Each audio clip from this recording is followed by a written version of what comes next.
सभी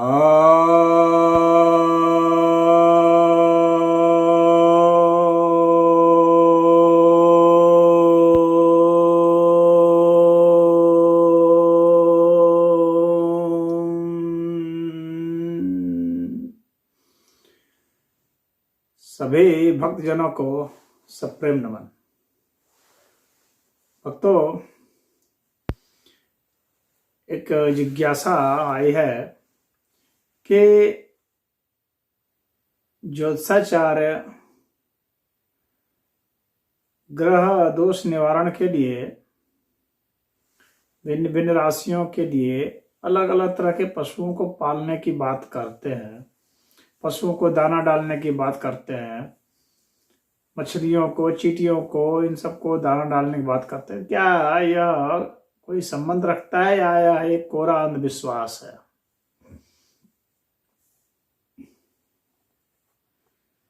तो सबसे पहले तो यह समझिए कि मनुष्य का जो विकास हुआ है यह एकांतिक विकास नहीं है। मनुष्य का विकास अपने इर्द गिर्द जो पशु पक्षी हैं और वनस्पतियां हैं उनके साथ हुआ है, तो इनका इनसे बहुत गहरा संबंध है और उसके कारण ही मनुष्य इतना विकसित होकर के यहाँ तक आया है। अलग अलग समय में मनुष्य ने अलग अलग चीज को पाला है, उनका उपयोग किया है। सबसे पहला पशु जिसे मनुष्य ने पाला वह कुत्ता ही है, क्योंकि वह उसे शिकार में मदद करता था। अन्य पशु पक्षी भी उसने पाले, गाय पाले, भैंस पाले, भेड़ पाले, बकरियां पाली, मछली पाले, बाज पाले, कबूतर पाले, खरगोश पाले, घोड़े पाले। तो अलग अलग तरह के पशु पक्षी उन्होंने पाले और इन सब का सांप तक भी पाले, सांप बिच्छू तक भी मनुष्यों ने पाले और आज भी पाले हुए हैं। बिल्ली हैं, भेड़िया भी पाले हैं, गधे को पाला। तो ये सब कहीं ना कहीं उसके विकास में उपयोगी सिद्ध हुए हैं। मनुष्य ने अनावश्यक नहीं पाला इनको, कहीं ना कहीं कुछ प्रवृत्ति हमारी उनसे मिलती है, कुछ प्रकृति हमारी मिलती है और अपने किसी उपयोग के लिए किसी में कुछ विशेष गुण है। हाथी भी पाले, हाथी में कुछ विशेष गुण है, उनको देखते हुए उसको पाला गया कि यह हमारे इस उपयोग में आएगा। तो इसका अर्थ है कि वह हमारे साथ कहीं ना कहीं 4 कदम चलता है और अगर उसके साथ हम 4 कदम चलेंगे तो हमें उसमें लाभ मिलेगा। और हर एक प्राणी में कुछ विशेष गुण हैं और वे विशेष गुण ज्योतिष शास्त्र के अनुसार किसी विशेष ग्रह से संबंधित होने के कारण ही वे विशेष गुण विकसित होते हैं और उसकी कमी हो जाने से वे गुण कम हो जाते हैं, जिसका कि हमें नुकसान होता है। शौर्य कम हो जाएगा तो हमें नुकसान होगा, दया कम हो जाएगी तो हमें नुकसान होगा, करुणा कम हो जाएगी तो हमें नुकसान होगा, चंचलता कम हो जाएगी तो नुकसान होगा, चंचलता बहुत बढ़ जाएगी तो भी नुकसान होगा। कहने का मतलब है कि हर तरह की चीजों का अपना उपयोग है और हमारे मन मस्तिष्क में जिस तरह की बातें आती हैं वो किसी न किसी गुण विशेष के कारण आती हैं या दोष विशेष के कारण आती हैं। उन गुण दोषों को ही वर्गीकृत किया गया है भिन्न भिन्न प्रकार के ग्रहों में। ग्रह का मतलब जो ग्रहण करता है। तो हमने जिन जिन चीजों को ग्रहण किया हुआ है, अंगीकार किया हुआ है, तो वैसे चीजें हैं वे हमारे में गुण को विकसित कर रहे हैं। और ग्रह दोष का मतलब हुआ कि जिन चीजों की हमारे में कमी है उसके कारण हमारे में दोष आ गया, या जिसकी हमारे में बहुत अधिकता अतिरेक है उसके कारण दोष आ गया। यानी एक नॉर्मल से जो ज्यादा डेविएशन हो जाता है स्विंग हो जाता है, बहुत हाइपर हो गया या बहुत हाइपो हो गया, बहुत लो हो गया। तो इस तरह के जो गुण होते हैं वो विशेष जो है प्रभावित करते हैं, हमारे नॉर्मल फंक्शन को बिगाड़ते हैं। तो अलग अलग ग्रहों को उसमें बताया गया है, मंगल है, सूर्य हैं, बुध हैं, चंद्रमा है, शुक्र हैं, इस तरह से बृहस्पति है, शनि है, राहु है, केतु है, प्लूटो है, यूरेनस है। इस तरह से उसको अलग अलग बांटा गया है और उसके हिसाब से उनको भिन्न भिन्न राशियों को भी उसे आवंटित किया गया है। जैसे मेष राशि है तो मंगल के लिए हो गया, वृष राशि है तो शुक्र के लिए हो गया, मिथुन हो गया तो बुध के लिए हो गया, कर्क है तो चंद्र के लिए हो गया, सिंह है तो सूर्य उसका स्वामी हो गया, कन्या है तो बुध हो गया, तुला है तो वो शुक्र हो गया, वृश्चिक है तो मंगल हो गया, धनु है तो बृहस्पति हो गया, मकर है तो शनि हो गया, कुंभ है तो शनि हो गया, मीन है तो बृहस्पति हो गया। तो ये भिन्न भिन्न जो है ग्रह जो है भिन्न भिन्न राशियों के स्वामी बताए गए हैं। तो अब इनके अनुसार से जो है ना आप देखेंगे कि अलग अलग जो पशु पक्षी हैं उनके भी इनसे कुछ ना कुछ संबंध होते हैं, उनमें भी कुछ विशेष गुण होता है। मंगल का किसी में विशेष गुण है, किसी में राहु का विशेष गुण है, किसी में चंद्रमा का विशेष गुण है। इस तरह से है तो उसको मनुष्य ने समझा है, बहुत देर तक उसके साथ संगत किया है, युगों युगों तक। तब भारत के मनुष्यों ने समझा है कि आखिर इनका किससे क्या संबंध है और किसके साथ कौन रहता है तो उसमें क्या विकास होता है। यह भी देखा गया है कि किस व्यक्ति के साथ कौन रहता है। अगर आपके साथ कुत्ता रहने लगे तो आप में कुछ, कुत्ता क्योंकि एक हिंसक प्राणी है तो आप में हिंसा की वह वृद्धि करेगा। भेड़िया हिंसक प्राणी है, आप में वृद्धि करेगा। उसी तरह से बिलाड़ है, हिंसक प्राणी है, शेर है, हिंसक प्राणी है। तो हिंसक प्राणियों के साथ रहेंगे तो आपके भीतर में कुछ हिंसा की वृद्धि हो जाएगी, निश्चित ही हो जाएगी। तो इसीलिए मंगल दोष जिनका है तो उनके लिए बताया जाता है कि वो जो है इन सब चीजों को पालें या मतलब कि उनके साथ कुछ संगत करें, उसको खिलाएं पिलाएं, उससे कुछ स्नेह संबंध विकसित करें। और जिनमें कमी हो जाती है कोई बताया जाता है कि भाई आप ऐसा कीजिए। वैसे यह पालने का मतलब हो गया कि आप उसकी सेवा करेंगे, यह नहीं कि आप उस पर जो है उसको सताएंगे, उस पर अत्याचार करेंगे, तो फिर आपको उल्टा ग्रह दोष लगेगा। तो उस संबंध से देखा गया है। अब खरगोश है, नाजुक प्राणी है, कोमल है, सुंदर है, सकारात्मक ऊर्जा उससे आपको निकलेगी। तो वह आपके जो है आपके शुक्र दोष को वह दूर करेगा, प्रबल करता है।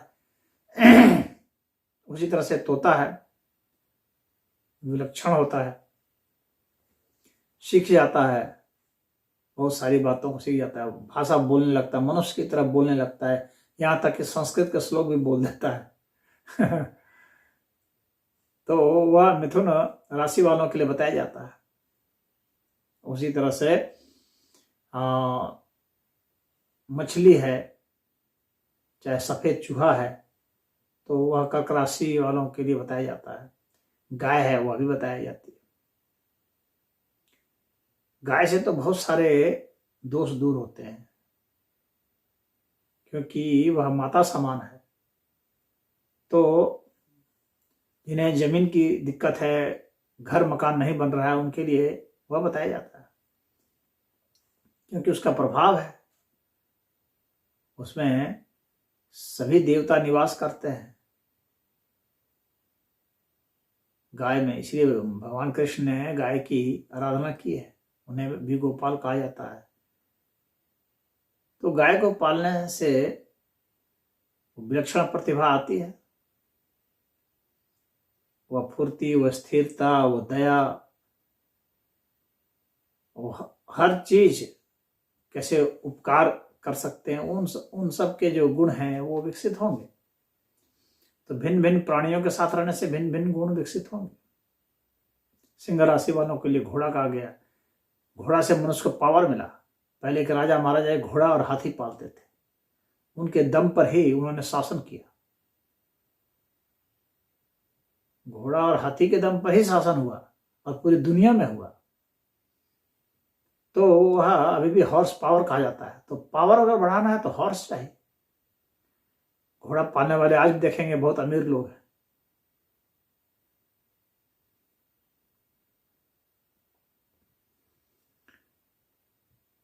कुत्ता है, राहु दोष को दूर करता है। काला कुत्ता, जिन्हें संतान नहीं हो रहा उनके लिए भी बहुत अच्छा है। वह शत्रुओं का जिन्हें भय है उनके लिए बहुत अच्छा है। शत्रु भय को दूर करता है, आपके शत्रुओं का नाश करता है। तो कुत्तों को आप रोटी खिलाते रहिए। तो कुत्ता बहुत ही अच्छा है। इसी तरह से भैंस है, शनि दोष को दूर करता है। मकर राशि जिनकी है उनके लिए वो भैंस को माना जाता है। कछुआ को भी लोग पालते हैं। कछुआ को तो स्वयं भगवान का एक अवतार में से उसको माना जाता है, कच्छप अवतार। तो धन की बाधा जिन्हें है, धन की कमी है, उनके लिए कछुआ और मछली को पालना, दो को बहुत अच्छा बताया जाता है। इन दो से वृद्धि होती है। परंतु पालने से ज्यादा उपकारी वह माना गया है कि जो स्वतंत्र ही हैं उनका स्वतंत्र जीवन रहने दें और वहीं जाकर आप उसे खिला दें। और जो उनका शिकार करते हैं, जो मछलियों को मारते हैं, उनका जीवन तो बहुत खराब बीतता है। कर्ज में फंसना, संकट में फंसना,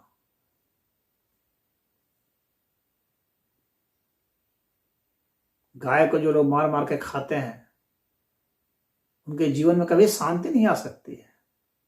क्योंकि गाय और कबूतर जो है वो शांति के प्रतीक है। सफेद कबूतर, खरगोश, तो उनके जीवन में कभी शांति नहीं आ सकती, समृद्धि नहीं आ सकती है। गाय को मारने वाले जो लोग हैं वे समृद्ध नहीं हो सकते। वे रोगी भी होंगे और धन की कमी भी उनके पास होगी और अशांति तो एकदम ही होगी। तो इसलिए गाय की बहुत महत्ता बताई गई है। मीन राशि वालों के लिए सफेद चूहा बताया गया है, सफेद खरगोश बताया गया है कि वे ऐसे को खिला पिला सकते हैं। पालने का अर्थ खिलाना पिलाना, यह नहीं कि उनको बंद करके रख दिए, पिंजड़े में बंद कर दिए, उनकी आज़ादी आपने रोक दी। पशु पक्षियों की आज़ादी रोक दी, आपने तोता पाल लिया, भाई पाल लेंगे तो भाई उसकी आज़ादी रुक गई तो उसका दुष्परिणाम आपको झेलना पड़ेगा। क्योंकि हर प्राणी स्वतंत्रता पसंद करता है। वो अपने से आ जाए तो बात अलग है, अपने से आ रहा है, आपके पास आ रहा है, आप खिला रहे हैं, खुद ही आया फिर चला गया, उसकी मर्जी, तो उस तरह का ही फल होता है। यह नहीं कि आपने उसे पाल लिया, पकड़ के बंद कर दिया, तो उससे तो वह आपको कोसेगा ही, वो आपको तो भला बुरा ही सोचेगा, आपके लिए अच्छा थोड़ी सोचेगा। तो इसलिए वहां दिक्कत आती है। यहाँ तक कि सांप को भी पालने की बात की गई, सांप भी हमारे यहाँ लोग पाते रहे। तो राहु केतु के दोष को दूर करने के लिए सांप को भी पालने की बात की गई है, खिलाने पिलाने की बात की गई है। पहले तो लोग दूध दे देते थे, तो सांप दूध तो पीता नहीं है, वैज्ञानिक तथ्य तो यही है। लेकिन बहुत ही अगर उसे भूखा रखा जाए तो अवश्य कुछ पी लेगा। मुंह से कुछ ना कुछ तो स्पर्श कर ही लेगा, कुछ ना कुछ तो उसका अंश चला ही जाएगा उसमें, तो उस तरह से वो पिएगा। क्योंकि पीने का उसमें कोई ऐसा उसकी ग्रंथि नहीं होती है जिससे कि वह पानी पी सके।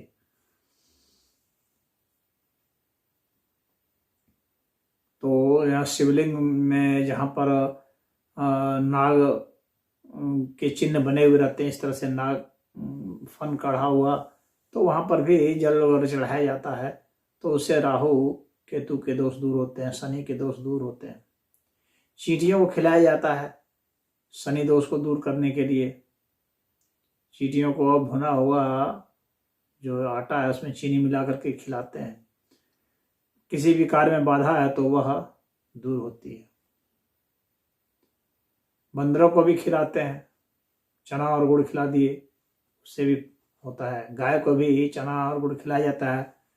अगर बृहस्पति दोष है, यानी संतान अगर नहीं हो रही है, धर्म कार्य में वृद्धि नहीं हो रही है,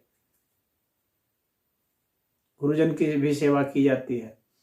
तो ज्ञान के लिए, धन के लिए, हर कार्य में सफलता के लिए, यश के लिए, प्रसिद्धि के लिए और संतान के लिए और विवाह के लिए, विशेषकर लड़कियों के विवाह के लिए गुरु की आराधना बहुत जरूरी है। अगर लड़कियों की शादी नहीं होती है तो उसके लिए भी उसका निदान किया जाता है। तो मछली, कछुए का, गाय का, इन सब का पालना जो है यह होता है। बैल, घोड़ा, हाथी, ये सब जो है गुरु से संबंधित ही है। गाय है, चील है, मोर है, मछली है, इन सब को, ये सब गुरु से संबंधित जो इनको दोष है वे सब ये सब कर सकते हैं। बुद्ध वाले जो है कुत्ता है, बंदर है, बकरी है, नेवला है, तोता है। तोता मुख्य माना जाता है। कोई भी रेंगने वाला जो जीव है उसको, डॉल्फिन है। मंगल दोष जिनका है, हाथी है, लोमड़ी है, शिकारी कुत्ता है, बाज है, चील है, गिद्ध है, ये सब बता दिया मैंने आपको। ये सब निश्चित ही यह एक अंधविश्वास नहीं है, बल्कि यह एक बहुत ये ऑर्गेनिक रिलेशनशिप है। जैसे कि मैंने समझाया भी आपको कि ये सब जीव जो है कुछ विशेष गुण रखते हैं, और वे विशेष गुण जो हैं उन विशेष प्रकार के ग्रह के प्रभाव से ही होते हैं। इसीलिए उन तरह के दोषों को दूर करने के लिए उसका उपयोग करते आए हैं। यह कोई एक अंधविश्वास नहीं है, बल्कि स्टैटिस्टिक्स है, और उनके चरित्र का, उनके गुण का, उनकी प्रवृत्ति का अध्ययन किया गया है कि इस तरह की प्रवृत्ति के लोग होते हैं, भैया किस प्रकार के प्रभाव रखते हैं। तो अगर हमारे में वो उस तरह के प्रभाव की कमी है या अधिकता हो गई है ज़्यादा, तो वैसे को ही हम संपर्क में जा करके उनकी सेवा करके हम मुक्त हो सकते हैं। और ऐसा ऋषि मुनियों ने समझा है। इसको कोरा अंधविश्वास कहना या सूडो साइंस कहना, ये दोनों ही गलत है। ऐसे आप एक अनुभव के द्वारा भी आप जान सकते हैं कि वास्तव में ऐसा है या नहीं है। सूर्य दोष है तो घोड़ा, गाय को रोटी, घोड़ा पालिए। सिंह भी लोग पालते थे, बिलाड़ भी पालते थे, और गाय को भी रोटी खिलाई जाती है। तो इससे सूर्य दोष जो है वह दूर होता है। इसमें आलस्य है, महत्वाकांक्षा नहीं है, इसे शासन में जाना है, अधिकारी वर्ग में प्रवेश करना है, तो इस तरह के लिए वह अच्छा होता है, शासन के लिए अच्छा होता है। तो ये सब बहुत ही मायने रखते हैं।